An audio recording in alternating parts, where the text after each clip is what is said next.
Most of us are proud of multitasking, but when it comes to driving, the ability to do other stuff can spell disaster. And beware, if you're eating, talking on the cell, or texting, kids in the car will see every move you make. So today, calling all drivers to be better role models. Ann Scallon is with an organization called Before the Wheel, and she's an advocate for setting the right example. Welcome, Ann. Yeah, thanks for being here again, Ann. How are you? We're great. How are you doing? Great. Good. Great. So tell us about adults being examples. I guess I never think of myself as an example for other drivers. Well, I think some adults feel that, you know, if they don't have children or teens, they should have the freedom to kind of do what they want. But all the decisions by the drivers affect all the drivers around them, because then other people think it's okay. So one analogy I find helpful is to look at driving more as making a decision to go down a downhill ski slope. You kind of look down and think, okay, how many moguls are there? Which ones can I navigate?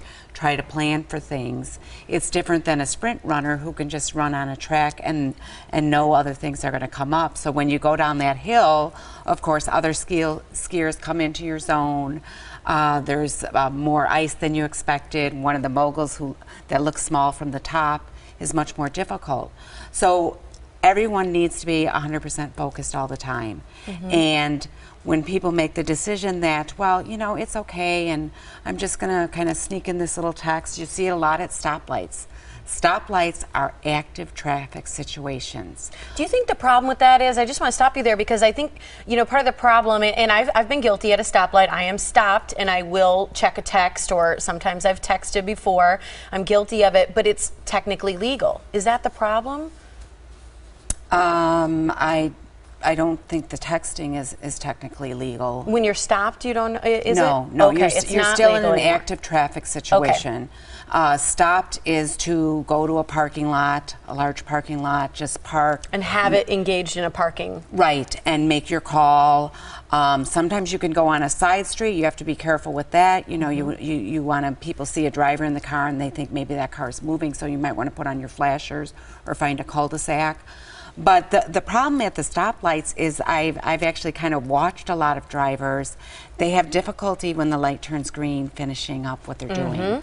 So again, the cars are starting to move and the drivers are doing that. Well, all our teens are watching that. So if we're telling teens, do this, don't do that, and even if the parents are being a good example, they're surrounded by these people who just, again, feel that it's their freedom, and it's not our freedom. We're all on the road. We all need to be responsible. Well, and it's important, because I didn't know that that was not part of the law anymore. And I would bet a lot of people out there don't know all of the rules in between, because it was confusing when it first came out. Right. And so I think it's an important message to share, and one that I know I'll know now as well. Well, exactly. and I'm guilty of it too once in a while, and I sometimes will drive with my young niece and nephew in the car, and I think to myself, I sort of rationalize thinking I'm a more experienced driver, I can handle this, I would never let them do it when they're just learning how to drive. But I guess the real bottom line here is that driving is not a multitasking situation. Exactly, exactly. And say to yourself, how important are my niece and my nephew to me? Because the other thing I like to point out to people is the people in your car are the most important people in your life. I mean, we're not taxi drivers. We're not disassociated. So all the decisions we're making do have that ripple effect, where even somebody who's 10 or 12 or 14, you think, oh, I've got some time. Well, you don't have some time. They're watching you, they know what you're doing, and how are you going to be able to say, don't text, don't have a drink, don't do all these things, when they've just seen you do it, and it doesn't make sense to them. They and feel you're reaching for things, maybe you're turning around, grabbing your purse, things, all those little things add up and can be very dangerous on the road. What if you're a parent and you've got teens and you've got other passengers and you don't feel comfortable asking those other passengers to adhere to your rules? How can you engage in that conversation? Well, when you're the driver, you're the person in charge. And so you can simply say, you know, I'm stopping. If you're doing behaviors that are disruptive to my concentration, you know, I don't find somebody talking on their own phone if they're a passenger. I don't have a problem with that, or texting.